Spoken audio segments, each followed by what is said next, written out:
Son las 6 de la mañana. Llega la hora de la verdad para pensar y analizar las noticias de Colombia y el mundo. La hora de la verdad en la red de Radio Red RCN con Fernando Londoño Hoyos.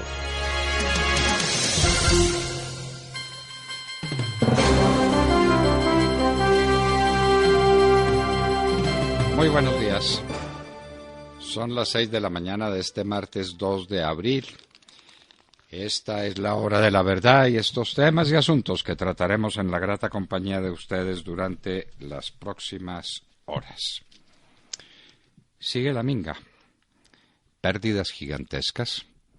Y uno se pregunta, ¿quién va a indemnizar a todos los que están sufriendo pérdidas por este paro?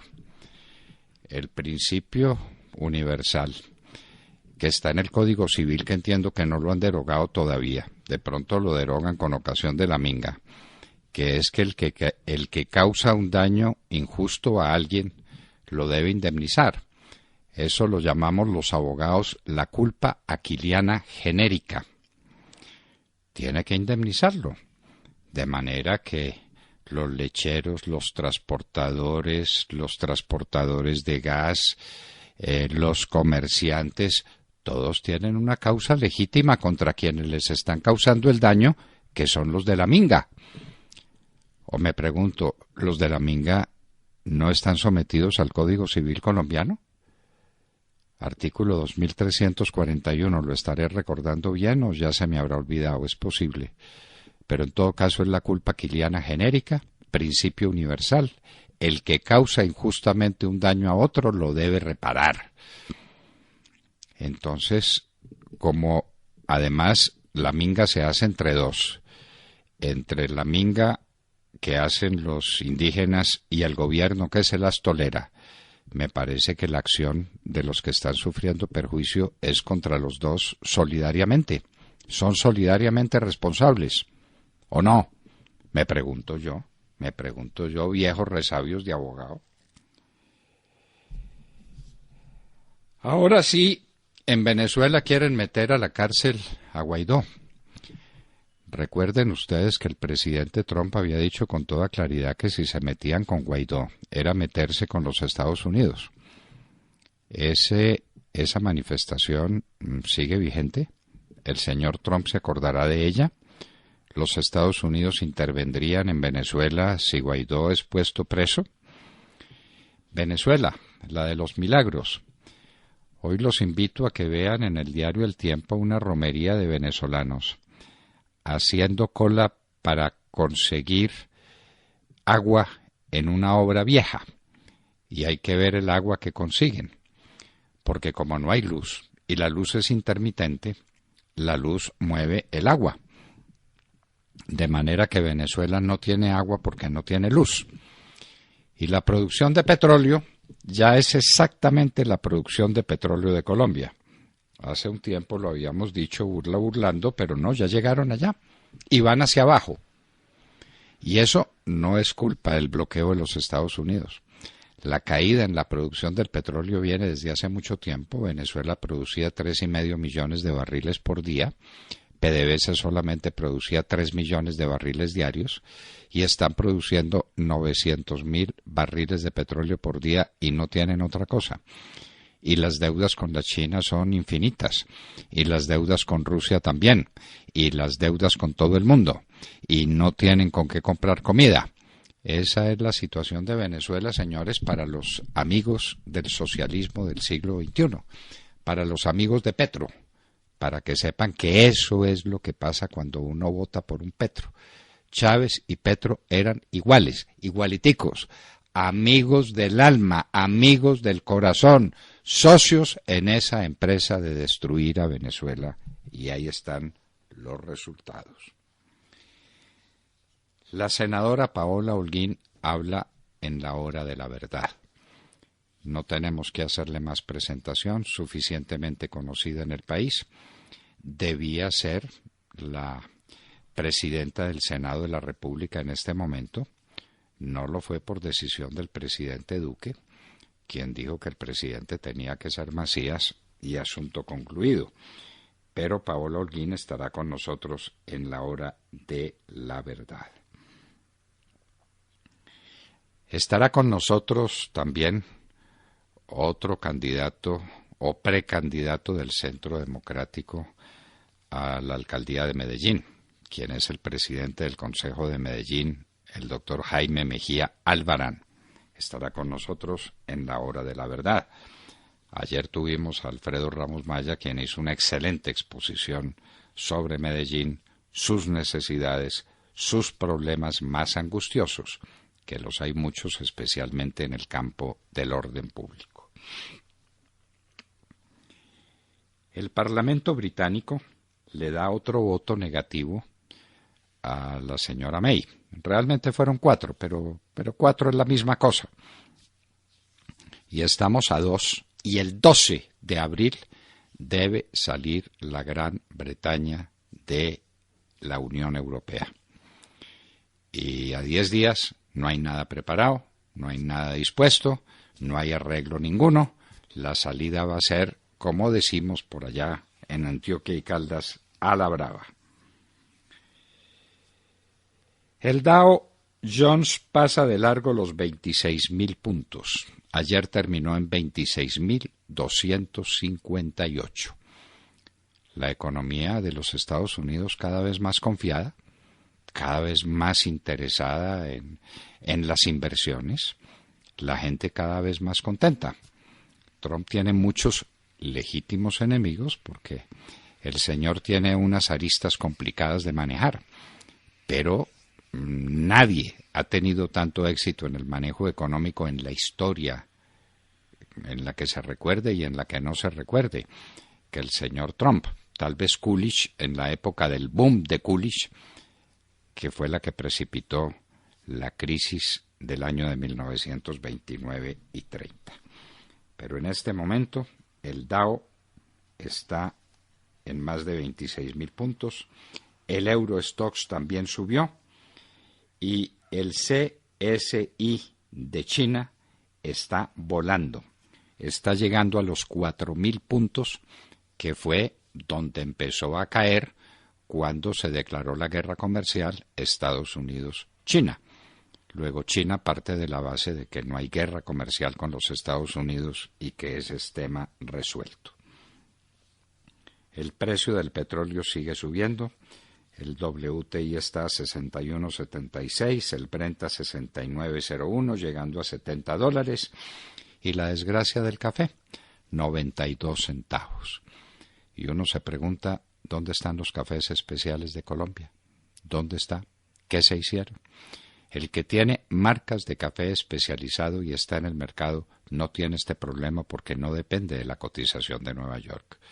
Porque el café de Colombia nunca debió ser una materia prima, que fue a la que la condenaron en la Federación de Cafeteros el doctor Cárdenas Gutiérrez y sus asesores y sus compañeros Juan Manuel Santos, Néstor Osorio Londoño, para mencionar algunos solamente.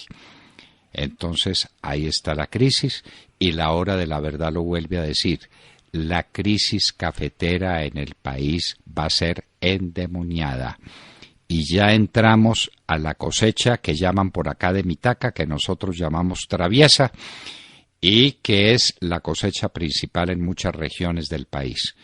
Con café a 92 centavos de dólar la libra en Nueva York, con café en Colombia por debajo de los 700.000 pesos la carga, cuando la producción, el costo de producción está por encima de 800.000 pesos.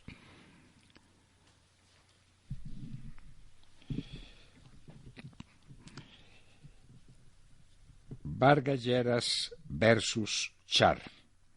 ¿Quién tiene más para perder? Aquí la pregunta no es quién tiene más para ganar, sino quién tiene más para perder. ¿Vargas Lleras o Char? Hoy les anunciamos a una invitada muy especial que tendremos a las 6:40 de la mañana, la doctora Cristina Londoño Juan, directora del Fondo Nacional del Ahorro. Esta es una institución de una importancia fundamental para todos los servidores públicos de Colombia. Sus cesantías van allá. en buena hora, el Fondo Nacional del Ahorro en manos de una banquera de tradición, de una ejecutiva de calidad excepcional. Porque Santos le había entregado el Fondo Nacional del Ahorro a unos politiqueros para que le consiguieran votos, porque así fue todo el gobierno de Juan Manuel Santos. Las extinciones de dominio. Ayer volvieron otra vez con las extinciones de dominio, y es cuando la policía entra, y entran hombres con cascos especiales y con fusiles, y entran a una casa y entonces retratan la casa, y la casa de los bandidos de San Andrés y Providencia, 158 millones de pesos, extinción de dominio. Corregimos, incautación. Queremos ver las sentencias de los jueces, las sentencias ejecutoriadas de los jueces en extinción de dominio. ¿Eso cuando llega? Nunca. Con la extinción de dominio acabaron. El presidente Duque prometió la extinción de dominio express, otra promesa que tiene pendiente. Condenado en primera instancia el doctor José Elías Melo, expresidente de Corfi colombiano. No conocemos la providencia. La providencia dice cosas muy desagradables con respecto a la institución de la cual este señor era presidente. La responsabilidad penal es personal. No hay responsabilidad penal de las personas jurídicas. Eso no existe. A una firma no la pueden condenar penalmente. Condenan a sus representantes legales, a quienes obraron por ella. Tengamos eso presente. Apagones indefinidos es el escenario de expertos para Venezuela. Venezuela sigue a oscuras. La luz de pronto viene, de pronto se va. ¿Cuándo se va? ¿Cuándo viene? Eso es un albur. Nadie sabe nada. Y toda la tendencia es a empeorar. Hay que los militares que llegaron de Venezuela no están enseñando cómo manejar misiles, sino que están corrigiendo los defectos de la central hidroeléctrica de Venezuela. Pues no parece que eso vaya para ninguna parte, porque el problema son los equipos, el problema es la gente especializada, el problema es todo. A Venezuela la arruinaron definitivamente estos bandidos del socialismo del siglo XXI, los amigos de Gustavo Petro, para que quede esto claro.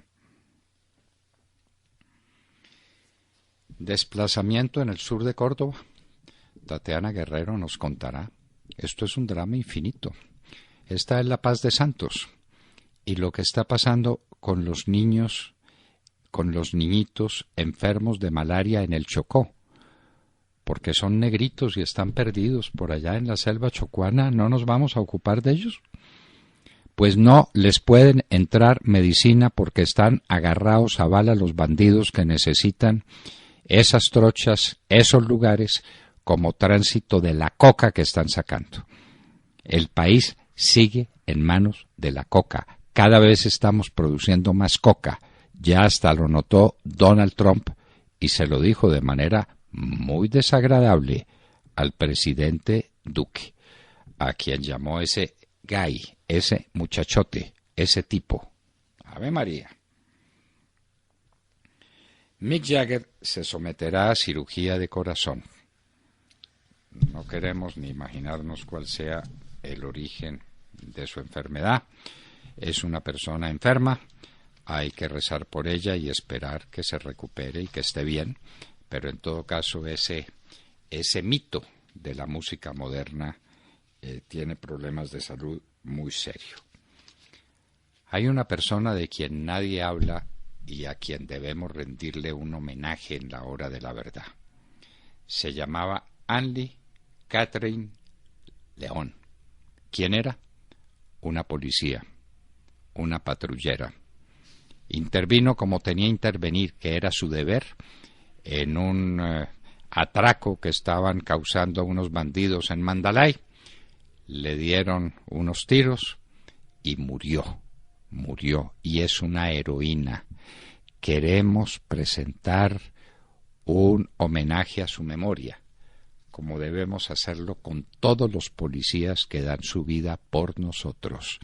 Ese pequeño detalle se nos olvida. El centro derecha adelante en las encuestas en España. Aramco, una firmita de Saudi Arabia, es la empresa con más utilidades en el mundo. Lo que maneja es precisamente la mayor producción de petróleo del mundo en una sola empresa, porque el mayor productor de petróleo en el mundo es los Estados Unidos, pero son muchas las empresas que comparten esa tarea en los Estados Unidos. Al Galeón San José le resultó juez, un juez que embarga los hallazgos que se hagan en el Galeón San José, un juez del circuito de por allá de alguna parte, en la costa atlántica, embarga los bienes que están en el Galeón San José. Pero es que ya tenemos sentencias de la Corte Suprema de Justicia sobre el Galeón San José. El juez seguramente no sabe que ya pasaron por ahí hace mucho rato los que tienen embargado el Galeón San José y los bienes del Galeón San José. Y mientras tanto, el gobierno no sabe qué hacer. Con buen clima no habrá más alertas en Bogotá. A echar diésel, pues. Las alertas en Bogotá seguirán, y seguirán porque las causas, vivas las causas, se producen los mismos efectos. El que haya lluvia y vientos y contribuyan un poco a arreglar el problema, no quita las chimeneas que el señor Peñalosa está autorizando e impulsando, porque acaba de hacer una licitación donde la ganan también los del diésel. De manera que ni gas, ni biodiesel,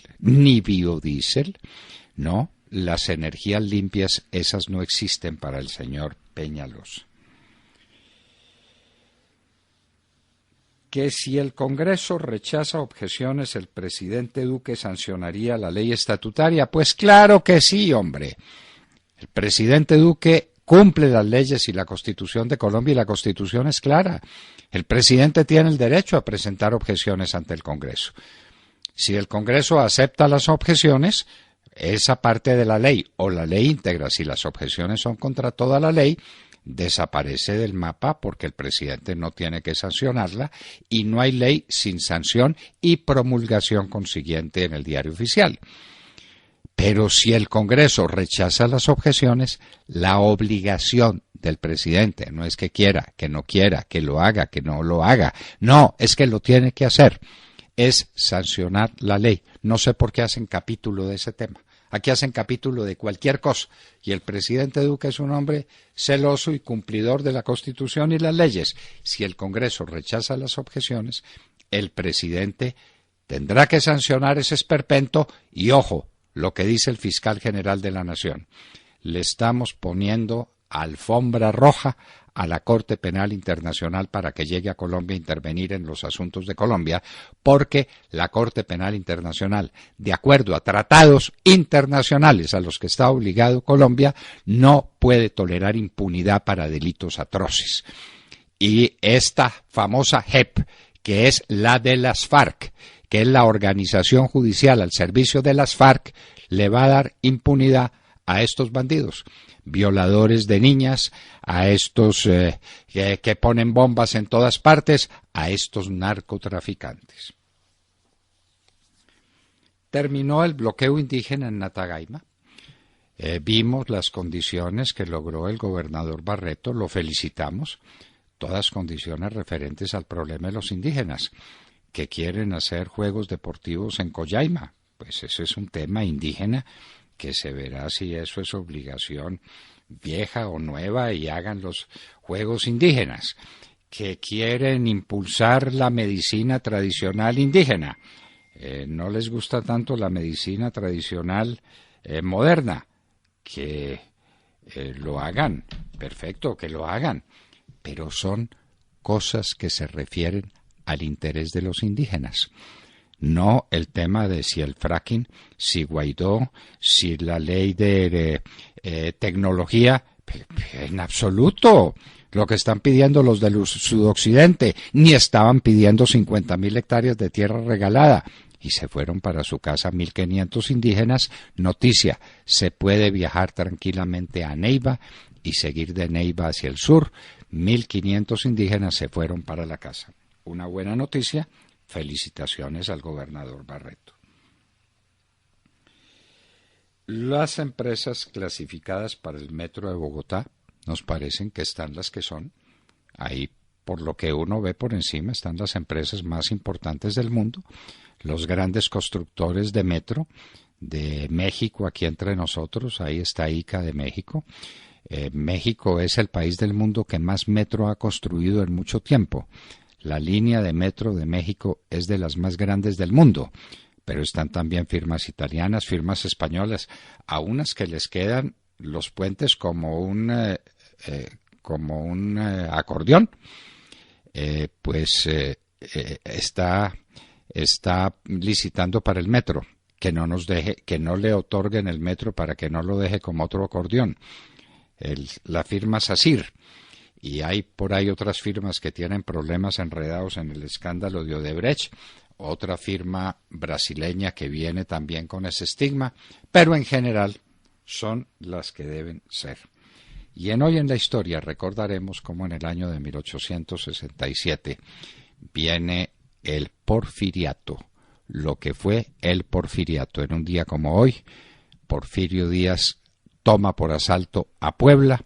La suerte del emperador Maximiliano está prácticamente echada y vendrá la grande, larguísima dictadura de Porfirio Díaz, un indígena que montó en México una cultura francesa. Vean ustedes lo que son las cosas de la vida. De todo esto y de mucho más hablaremos con ustedes en las próximas horas en la Hora de la Verdad.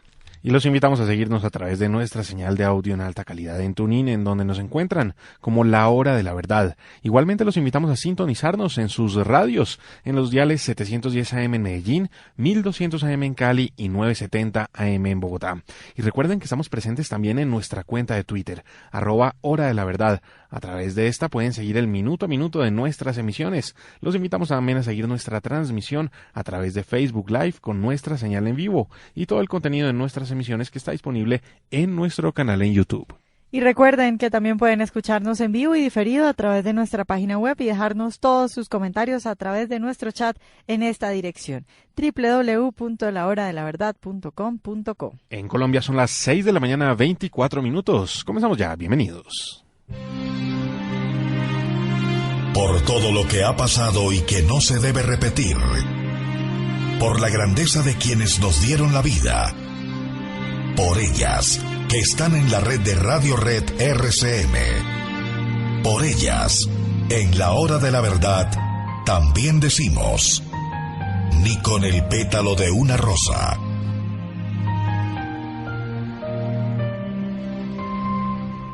Parte de nuestro escenario, de nuestro folclor, Patricia González, como lo es, por supuesto, del Ecuador. Algo contigo de Chico Novarro. Con esa canción tan linda, saludemos la mañana. Sergio Gel. Doctor Londoño, muy buenos días para usted, para todos nuestros oyentes. Pues abrimos la mañana revisando lo que ha pasado en las últimas horas con la minga indígena que tiene bloqueado el sur del país y de la que hoy se espera que se retomen los diálogos en los que la ministra del Interior, Nancy Patricia Gutiérrez, ha reiterado que todo lo que se hable debe hacerse sobre la base del plan plurianual de inversiones, con proyectos productivos, con un monto de tierras factible, que la ministra llama factible, y adicionalmente con temas que tienen que ver con educación, con salud, e insiste la ministra que el gobierno está dispuesto a cumplir con la norma que determina que hay que hacer un plan plurianual de inversiones para el Cauca, con lo que se busca pues que ahora avancen las conversaciones, pero eso sí, en medio de las vías de hecho que mantienen bloqueada la vía panamericana, mientras que las pérdidas se acumulan, y mientras la vía alterna presenta paso intermitente por cuenta del mal estado en que se encuentra, agravado por las condiciones climáticas que la han vuelto en una verdadera pista de jabón intransitable. Entre tanto, el gobernador del Tolima, ya lo comentaba usted, logró un acuerdo ayer con los indígenas que bloqueaban el paso entre Huila y Tolima, esto en Natagaima, y logró destrabar ese punto de la vía sobre la base de acuerdos netamente indígenas, que distan mucho de las exigencias de la Minga del suroccidente, que recordemos, demanda miles de hectáreas de tierra y cosas como el no reconocimiento de Juan Guaidó como presidente interino de Venezuela, la oposición a la implementación de las TIC en el Cauca o el no al fracking en ningún lugar del país. Una agenda evidentemente de orden nacional e internacional y con claras directrices que reciben sin lugar a dudas desde Bogotá y quizá también desde Caracas. Y entre tanto, mientras la Minga bloquea el suroccidente del país, allí mismo, donde ocurren los bloqueos, los muertos por combates entre narcotraficantes se acumulan a un ritmo exponencial. En Argelia se registran ahora 6 muertos por combates. Argelia Cauca, Argelia perdóneme, Cauca, pero sí señor, claro. sí señor. No. Allí mismo, Argelia No Cauca. crea que nos vamos para Argelia, África. No. Bueno.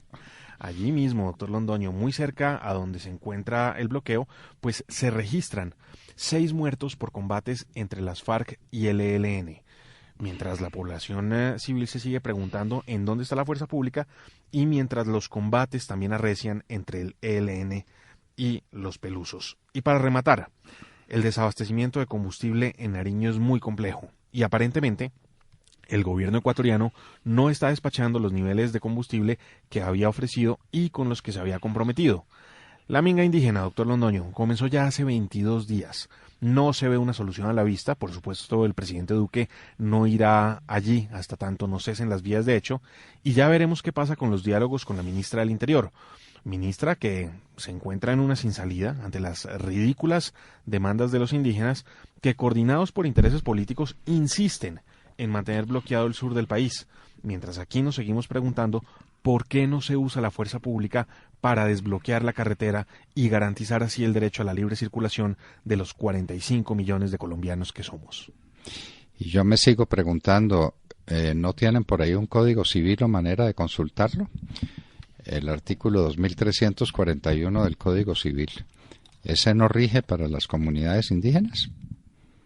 El que causa injustamente un daño a otro debe indemnizarlo, culpa quiliana genérica, o eso lo derogaron. De Mar Córdoba, usted que está... Pues estaba mirando el Código Civil, artículo 1613 también establece la indemnización de perjuicios por daños causados.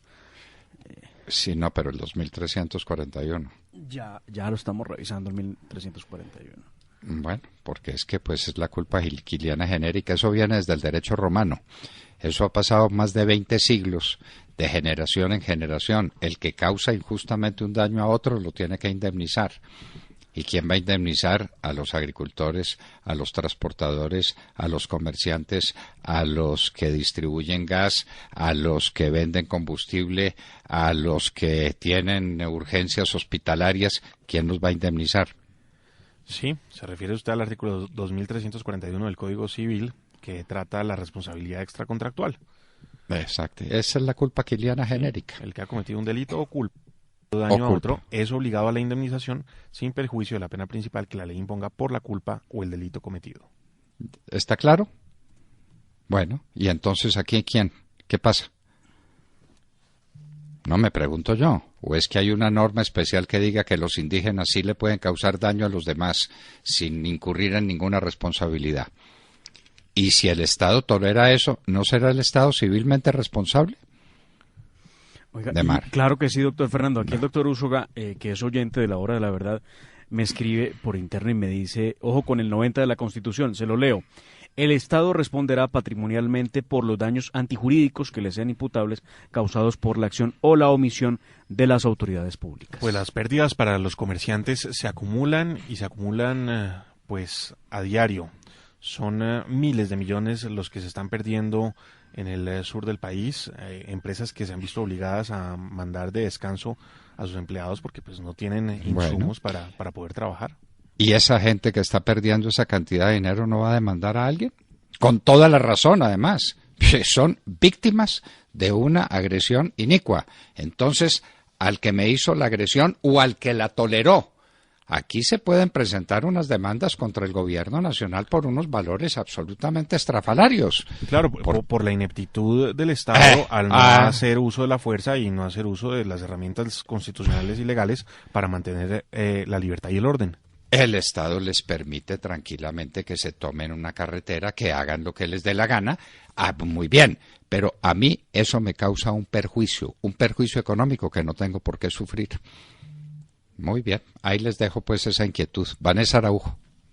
Doctor Fernando y queridos oyentes, muy buenos días. Ayer, lunes 1 de abril, el presidente del Tribunal Supremo de Justicia de Maduro, el señor Michael Moreno, ordenó el allanamiento de la inmunidad parlamentaria de Juan Guaidó, tras señalar que se violó la prohibición de salida del país que le fue impuesta el 29 de enero por esa instancia chavista. De este modo, según dijo el cómplice de Maduro, se da luz verde al enjuiciamiento del presidente encargado de Venezuela y se abre la puerta a su posible detención. Juan Guaidó, el verdadero presidente de Venezuela, respondió lo siguiente: no hay ningún tipo de inhabilitación porque no tienen ninguna competencia para hacerlo, vamos a seguir en la lucha de la Operación Libertad, cierro comillas. Y es que solo la Asamblea Nacional tiene la facultad constitucional de allanar inmunidad parlamentaria a sus diputados y solo cumpliendo estrictamente el procedimiento establecido en la Constitución. Pero en medio de los inventos de la tiranía, lo que han dicho es que esperan a que la Asamblea Constituyente impuesta por Maduro apruebe la decisión del Tribunal Supremo y así ya quede libre el camino para la captura de Guaidó. Ante todo esto hay que recordar las advertencias de Estados Unidos al respecto. El 30 de enero, después de que el fiscal de Maduro, Tarek Saab, anunciara una pesquisa contra Guaidó supuestamente por las acciones del líder opositor que llevaron a un desorden social y que produjeron, según ellos, sanciones económicas contra la tiranía, John Bolton advirtió que cualquier daño hacia Guaidó traería serias consecuencias de los Estados Unidos e incluso de sus socios en la región. Luego, a finales de febrero, también se hizo famosa la declaración de un alto funcionario de la administración Trump, que en condición de anonimato dijo: francamente creo que sería la peor decisión y a lo mejor una de las últimas decisiones que tomaría Nicolás Maduro, refiriéndose a la posibilidad de que Maduro encarcelara o atacara físicamente a Guaidó. Aseguró, sin duda alguna, que si el presidente encargado Juan Guaidó y su familia ven comprometidos su integridad física, Estados Unidos intervendría militarmente. El funcionario también advirtió que si bien Estados Unidos aprueba la postura de no intervención que tomaron en ese momento las 13 naciones del Grupo de Lima, dijo que el país cuenta con autonomía y no adscribe a la inacción militar. Entonces hay dos grandes preguntas que se hacen hoy los venezolanos. Primero, ¿Maduro se atreverá a hacer algo contra Guaidó? Y segundo, si así fuera, ¿Estados Unidos cumplirá su palabra de intervenir en Venezuela? Esta parece ser una línea roja que Estados Unidos no dejará pasar. De manera que es posible que estemos ya en el principio del fin. Vamos a ver qué sucede porque lo quieren encarcelar. Ayer vi al sinvergüenza ese de Diosdado Cabello dirigiéndose al país, pues al país que lo puede ver porque como no hay luz, entonces no hay televisión y no hay radio y no hay nada. En Venezuela no hay nada. A Venezuela se la robaron íntegra, pero se dirigía a Diosdado Cabello, al que lo pudiera ver, diciendo que a Guaidó había que meterlo a la cárcel. De Mar Córdoba.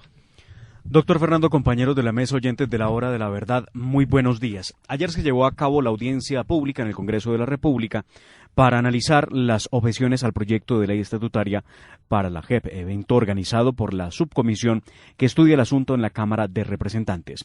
Al encuentro asistió Francisco Barbosa, alto consejero presidencial para los derechos humanos, quien dijo, entre otras cosas, lo que es obvio, y es que el presidente Iván Duque sancionará el proyecto de ley estatutaria para la JEP, aun si es derrotado en las objeciones que presentó hace unas semanas. Barbosa le pidió al legislativo dar el debate, sea cual sea el resultado, con lo que despejó las dudas que había entre algunos congresistas sobre las implicaciones de tramitar estas objeciones, dudas que surgen porque algunos que pasaron inclusive por la misma JEP han dicho que los congresistas no deben tramitar las objeciones como corresponde además, y lo dice la Constitución y la ley. El debate se tiene que hacer porque no puede haber un país que simplemente diga no nos gusta el debate, expresó este alto consejero. A su turno, y el que se robó realmente el show de lo que fue la presentación de los argumentos a favor de las objeciones fue el señor fiscal general de la Nación, Néstor Humberto Martínez, que le dio fondo al tema y advirtió sobre una posible intervención de la Corte Penal Internacional si no se aprueban las objeciones. Su pronunciamiento lo realizó ante la subcomisión de la Cámara de Representantes encargada de presentar el informe sobre el caso.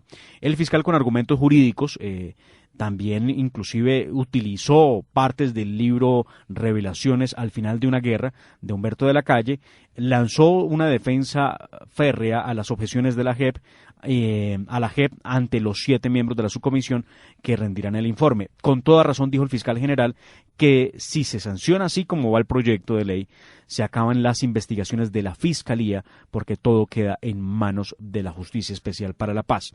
La advertencia del fiscal general Néstor Humberto Martínez fue mucho más allá cuando mencionó una conversación que sostuvo con la fiscal de la Corte Penal Internacional hace muy pocas semanas, con la señora Fatou Bensouda, a la que le dijo que si se sancionaba la ley como estaba propuesta por parte del legislativo, no se estaría investigando delitos, y le decía a la señora Fatou Bensouda que ella sabe que son sancionados y castigados por el Estatuto de Roma. Se refiere claramente a delitos de lesa humanidad. Vamos a ver qué pasa con las objeciones en el Congreso de la República, que por ahora no tiene las mayorías en el Congreso y que tendrá que dar un debate de fondo para poderlas tramitar y garantizar justicia para las víctimas y penas para los victimarios. De no ser así, pues esto quedará en la plena impunidad para los terroristas de las FARC.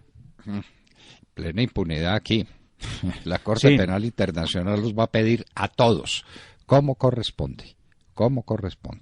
La advertencia está hecha. Dicen que soldado avisado no muere en guerra. Para que los parlamentarios no se equivoquen.